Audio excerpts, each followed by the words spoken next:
Faded website said, in the same way, two negatives combine to make something positive in mathematics. Actually, they wrote math, so I had to correct that. Two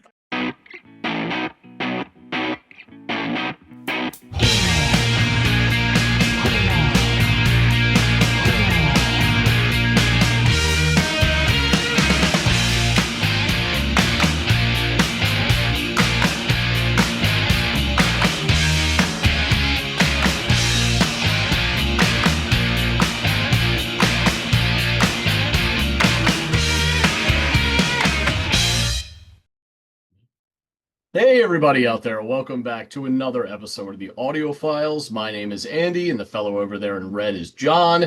And today we are going to be digging into a song, as we often do. Today's chosen by John and offered to me to go off and check out. So, John, tell us what'll it be? This is band that we did earlier in the year. Album come out this year, Caroline. And before we checked out Total Euphoria, and this time there's a song. It also features Caroline Polachek, and the song is "Tell Me I Never Knew That." Okay, well, let me go out and give this second round a spin with Caroline, and I will come back and tell you what I know about it. The right time, I don't even know if I'm alive.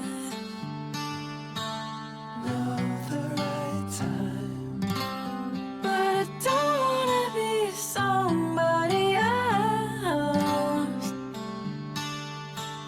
At the right time, maybe I don't wanna be anyone. At the right time, I don't wanna be somebody else.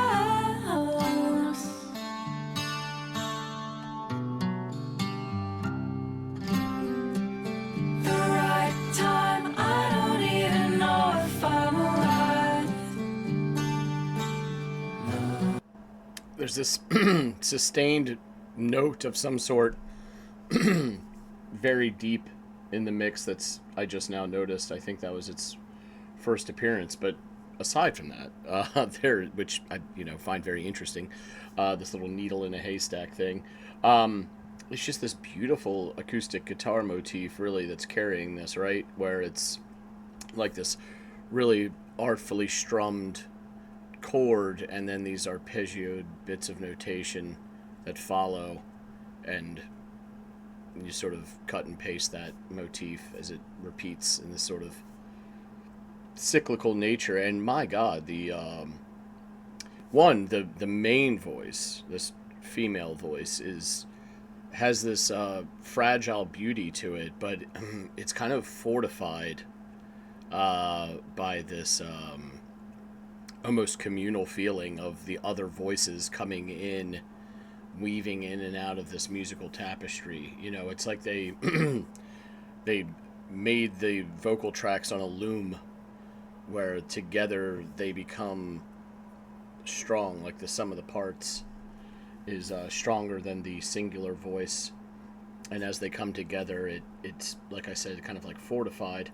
And they do it in different ways. Like sometimes it just feels like a voice, and then it feels like two voices, and then it feels like more than that, like multiple voices layered together, and it sort of moves around in that kind of blueprint, which I think sounds lovely, and it gives the song all this really nice texture along with that acoustic guitar that is just really lovely and kind of like 70% pensive or contemplative, and an additional 30% of slight melancholy to it, and all of it really works together to create a very interesting mood that, for me, kind of draws me into the narrative, because of that mood, I'm wondering what they're conveying from a narrative standpoint. And it sounds like, I don't know, there's this I don't even know if I'm alive lyric, which is interesting, like grappling with this idea of wanting maybe to be someone else at the right time. She says outright that she doesn't, but she repeats it, which kind of suggests to me that perhaps she's trying to convince herself of this. I don't know. But it sounds great nonetheless, so let's press on. Right time. But I don't wanna be somebody else at the right time. I don't wanna be anyone at the right time. And I don't wanna be somebody else.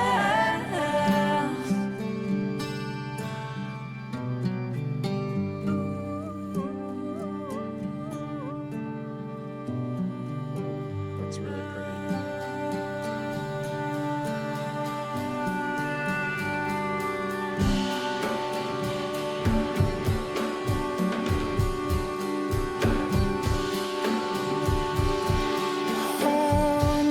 many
Now, I know your mind.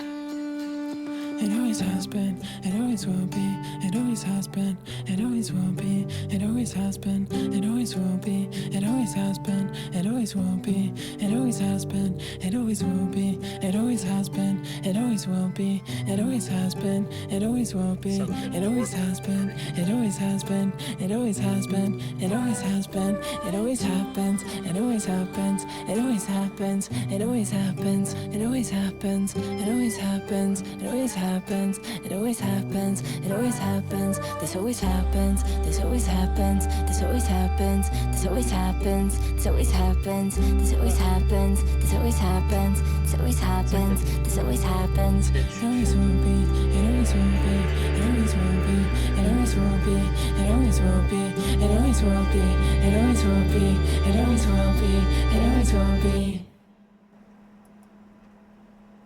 Wow. Yeah, that was a really beautiful song with a couple interesting twists and turns that I didn't see coming. Particularly like when it swelled up and there were these like resonant bass notes that kind of just filled in the sound, and the horns over top of which were blasting. Not crazy, but you know, they were definitely making their presence felt. You know, and it was nice to hear that beat eventually drop, you know, sort of like halfway-ish through the song. And I loved the way there was like kind of a slow burn build to that. And then interesting that almost spoken word portion where they just keep repeating these different sets of lyrics that kind of evolve as, you know, it always happens. Kind of, it always has been. Transitions to pardon me. It only happens. Uh, uh, Very interesting. I'm sure that there's some meaning behind that. I got to be honest. When the music really swelled and took off, I kind of like put the lyrics and the narrative to the back burner, if I'm being honest. Which instantly means I'm going to have to give this another listen and be cognizant of what maybe John has to say about the lyrics. I mean, I get a mood, but I didn't get a lot of the overall content from the lyrics. So that's a box I'm going to want checked when we have our discussion after this. But yeah, this was, and even in that spoken word part, it sounded like I don't know if it was a change in singer or like they manipulated the pitch a little bit of the singer because it was like lower and then it got like higher and then it descended back down into that lower territory before that sort of cutoff there at the end. And at some point during all of that, I think I heard, or maybe just before it, there was like this. It sounded like a door creaking, like that was whose hinges were screaming for some WD-40. It had this creaky nature to it. All of this was worked together to create a really interesting listening experience with a lot of intricate touches on how they kind of built this out and how it blossomed into what it was, and then changed thereafter into that again that aforementioned spoken word bit. All of it, I really thought was weaved together quite deftly. I really enjoyed this song. Um, but yeah, I don't know much about the band or obviously this tune. So hopefully John can shed some light on it, and like I mentioned, share his thoughts or his knowledge on the meaning of it. But it was definitely a thoughtful tune that I really enjoyed. So let's get back to him. Hi, Barnett. He's back. So you've had a listen to "Tell Me I Never Knew That" by Caroline and Caroline. Um, Tell all the good folk and myself what you thought of it. Yeah, this is overall just a really beautiful, pretty, just aesthetically pleasing song. Again, it starts with this very pretty singular acoustic guitar that introduces the song with this motif consisting of a strummed chord followed by arpeggio notation. And isn't long before the vocalist kind of joins the party. So the lyrical content in the first verse seems somewhat indefinite, in that we aren't sure what's at the root of the narrator's somewhat melancholic but certainly pensive narrative. I think I said the ratio was like 70-30 of like contemplative and pensive to slightly, there's some sorrow or regret or something in there as well. Which is all to suggest that you don't even need the lyrics to know that that's what you're getting. The music kind of creates that mood, and then the lyrics confirm what your bias is or what your feelings are when you first heard that kind of opening guitar motif. So it seems like she is reflecting on her current state with lyrics like, I don't even know if I am alive, and grappling with this idea of wanting to be someone else at the right time. Sure, she says outrightly that she doesn't, but she also repeats it several times as if to convince herself that this is what she feels. Or maybe that's just my interpretation, but I've often found like if you keep repeating yourself, it's like you're trying to, through sheer tyranny of will, make it come to fruition or make it make sense. Um, Nonetheless, it ultimately sounds like the narrator is hyper aware of her lack of certainty about either identity or the status of a relationship of some sort, or perhaps just where she is in life at the moment, while penning these lyrics, or possibly it's a combination of any of those three like vibes I got or scenarios that I got from the track. Lyrical content aside, the sound of her voice has this beautiful fragility to it, which perfectly aligns with the mood conveyed in the lyrics and the music that I just had alluded to. Also, I don't think you can mention the vocal approach to this track without mentioning the superb use of harmonization. Perhaps one of the best examples of harmonization featured on this channel, and there have been loads of really great ones, but my God, the song really fits from this woven on a loom approach to introducing different kinds and levels of the harmonization as the track unfolds. We get both male and female voices, and at times it sounds like there might be one voice harmonizing with the main vocalist, and at other times it feels like there could be several. This gives the song like an added bit of variance and for sure texture diversity throughout it, which I really appreciate and think sounds great. It's really thoughtful. I imagine the conversation that was had when they sat down to really cut this song apart and say, okay, harmonies here, and this is the attack on the harmonies here, and this is how we're going to approach them here, and how much like strategy and planning and blueprint work it took to map that all out, because there's a lot of coming and going of voices in this, which again, it's like strength in numbers, and it makes the fabric of that this horrible metaphor that I'm going with, this quilt or whatever, that much stronger when they do all this layering. So it's really, and of course texture, which also matters a lot when you're talking about, some sort of tapestry or blanket. So I thought all of this sounded great. At around the 45-second mark, we're only at the 45-second mark here, my notes. They introduced this faint, sustained keynote that you can barely pick up through all the bright, ringing notes of that acoustic guitar, but it is there and it's slowly making its presence known. You just have to sift for it. The song begins to build a bit from the 135 mark and slowly growing. During this is some percussive work that seemingly comes closer and closer into the foreground until it blossoms into a full, proper beat. This is followed by a male voice that as soon is accented by all of these other vocal harmonies, which grow, and the outcome of which I could only compare to what I would assume is the soundtrack to the gates of heaven opening. It just had this like ethereal and angelic sound to it, like it came from the celestials. And before long, we have horns joining the mix, only further adding to this rich fullness that is, our growing soundscape. Shortly after the 3-minute mark, now we're moving along, the drums cuts out whilst the horns and guitar continue to do their thing. Emerging from this transition is the twice half-sung lyric, "Now I Know Your Mind," which begs the question, is she talking to herself or perhaps her counterpart in that some form of relationship that I alluded to earlier?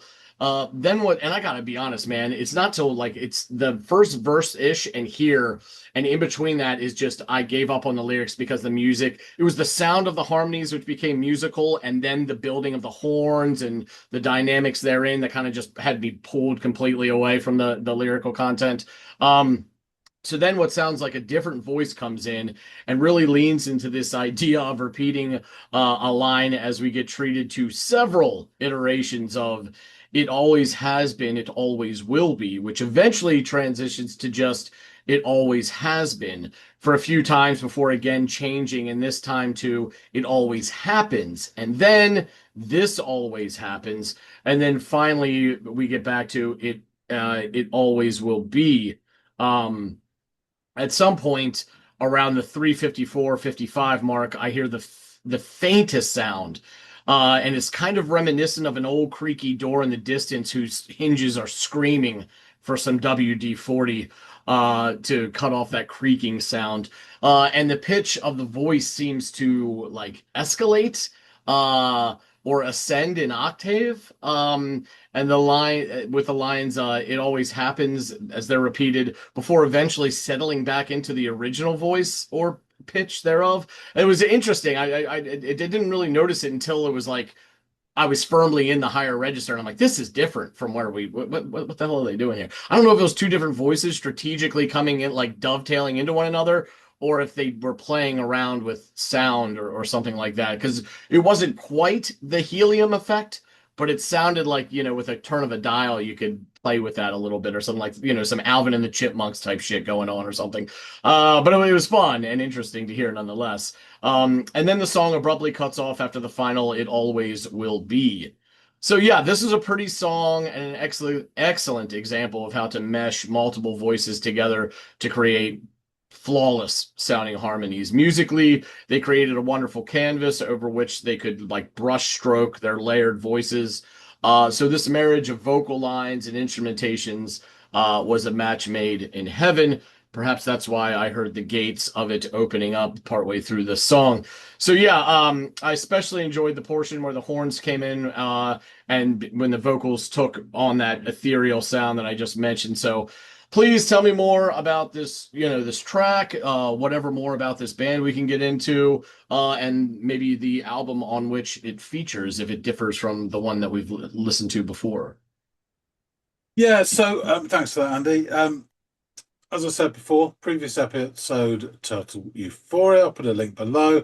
Go check that out. I speak more about the sort of formation of the band and all the details. I just concentrate on this. But just to remind you that Caroline, with a small c, is from the UK, and they are described as post-rock and folk rock. I think also you could describe them a bit of like art rock. There's a huge streak of experimentation running through this album. Many times deconstructive in nature.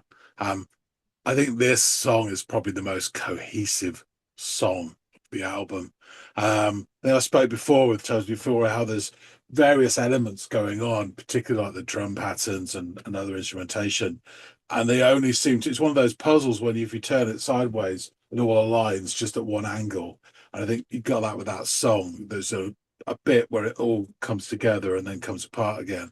Whereas this felt more like, I don't know, like 3D chess or sort of like a see-through Kaplunk where you can see the constructive pieces all going in, but it's all see-through, so you can see it all meshing. Oh, the And again, your loom or whatever. Yeah, so really interesting stuff. So this is the lead single from the album. Tell Me I Never Knew That, and it features American musician Caroline Polachek. It's the band's second album, imaginably titled Caroline 2.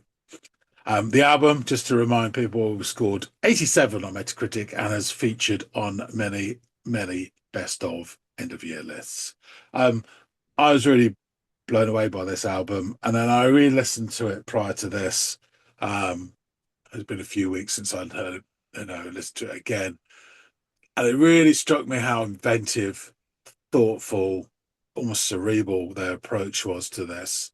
I think sometimes perhaps it's a bit much. I really enjoyed the experimentation on it, but I could see how some people. So I still would stand firm in saying that of the albums I heard this year, Geese is there, The New Eves is there, and then this is number 3 in terms of like the top 3 bands I've heard. But there's other stuff that's great. But yeah, really, really good. So reminder of personnel. Hugh Ainsley, drums.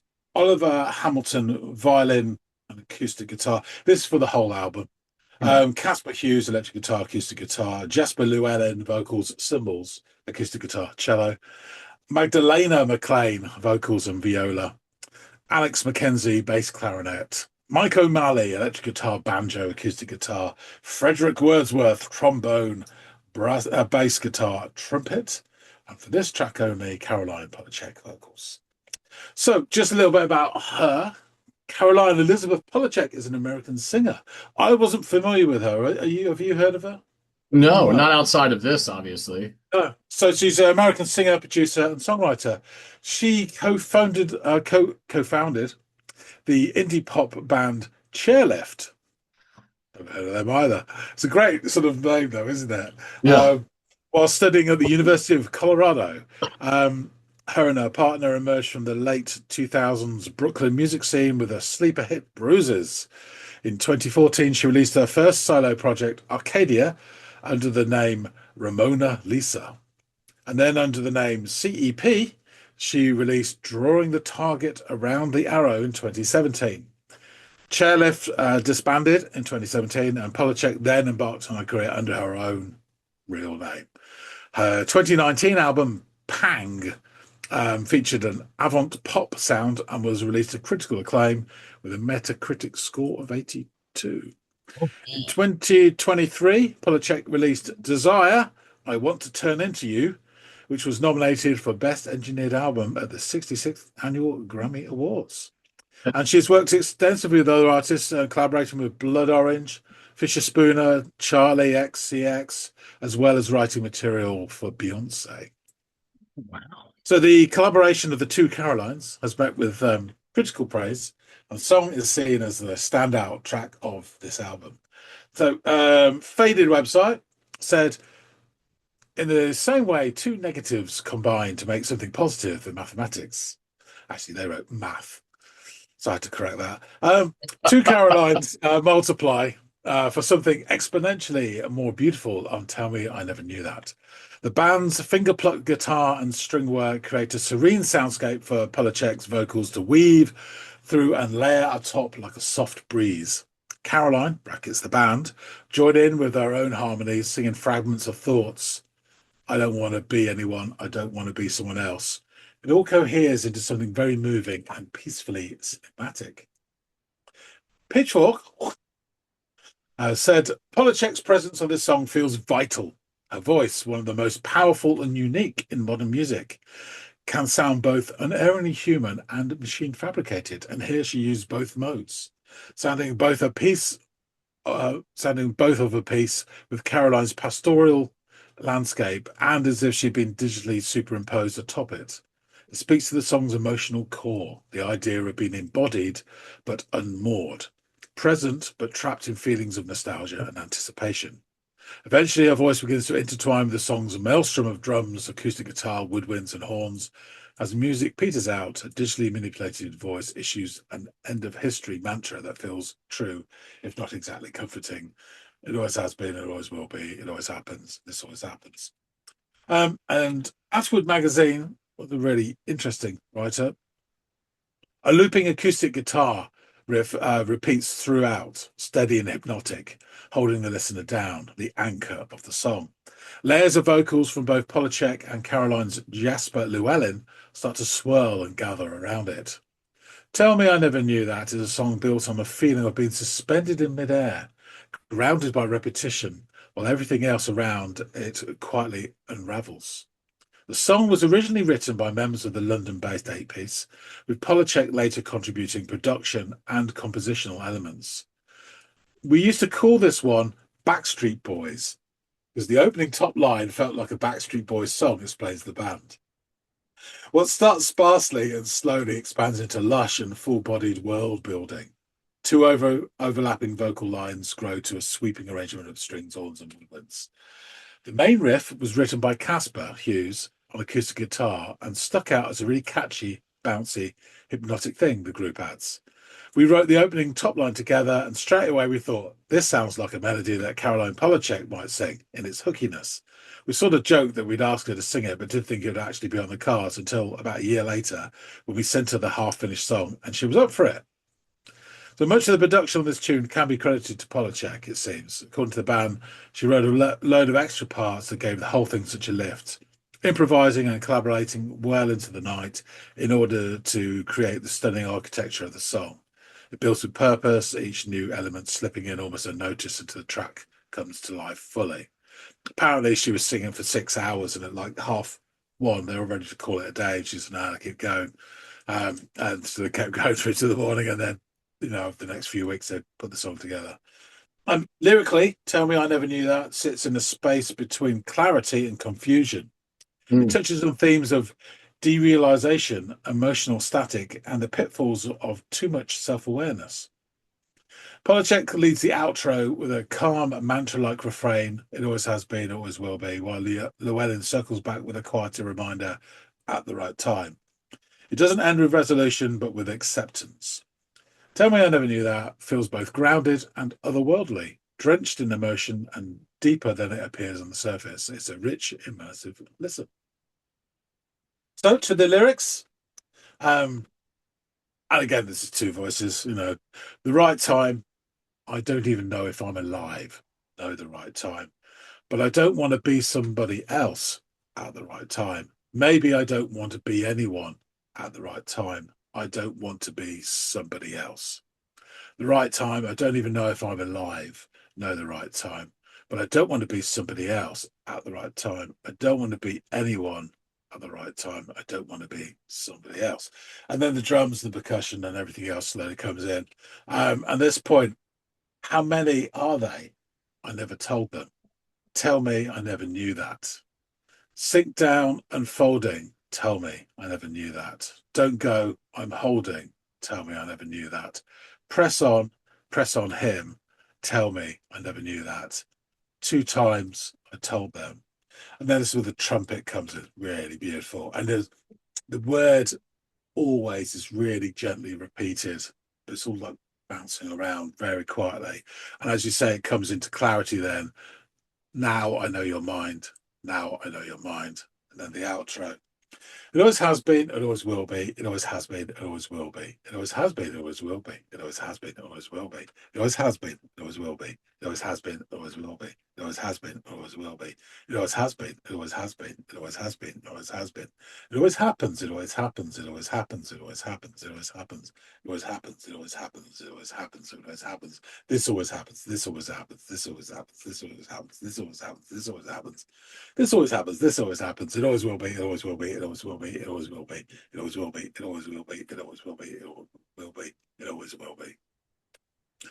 And that's that. So yeah, I think this is a really interesting and fascinating song, and it's one of those ones that you can sort of hold to the light, and as you turn it, you can glimpse something else of it each time. It's kind of crystalline in its construction. Yeah, yeah, I would It's agree really with that. charming as well. Really charming. Yeah, And one of the. Go ahead. I'm sorry. I was just saying, it makes me want to check out Caroline Polachek as well. Yeah. I mean, haunting, beautiful voice. But I was going to say one of the first things that I said, I think, upon wrapping up the song while I was kind of, putting my punctuative comments before I ended the reaction was, yeah, this warrants multiple listens. You know what I mean? You have to go back, and I think I said it mostly because like that huge piece of real estate where I just stopped listening to the narrative because the music was taking over.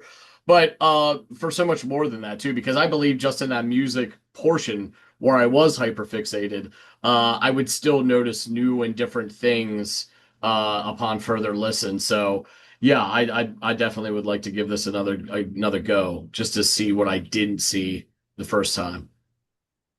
To be fair to you, Andy, I kind of agree with that. I think that middle section, I think in the mix, even the vocals kind of sleep down a little bit and the music comes up, and it Hmm. really, rather than sitting on top, they're Yeah, real within it. So it's harder to discern the words anyway. I didn't know the words until I looked it up for yeah. that. Um, it always will be. I mean, I'll nail that straight away first time I heard Well, you got a keen ear, John. it. You know me and lyrics, Yes, like that. sir. Yes, sir. Oh Anyway, man. that's about it in terms of that song. So I shall wrap things up. Thanks for listening to this, Andy. Thank you. This is great. Folks out there, tell us what you think. Please do hit the like button if you like this song and drop some comments. We'd love to hear from you what you think of this particular song, or indeed the band, the album, etc., etc. Please scuttle forth and drop your wisdom upon our channel. If you haven't subscribed already, please do, and make 2026 the year where you join the Audiophiles. Tell your parents, that's it. It's all over now. I'm joining the Audiophiles. Shave your head, get those little That's symbols, right. Enlist. and the robe, and meet us outside King's Cross Station. We'll be there. That being said, thanks again so much for watching. I will see all of you on the next episode of the Audiophiles. See you later, guys.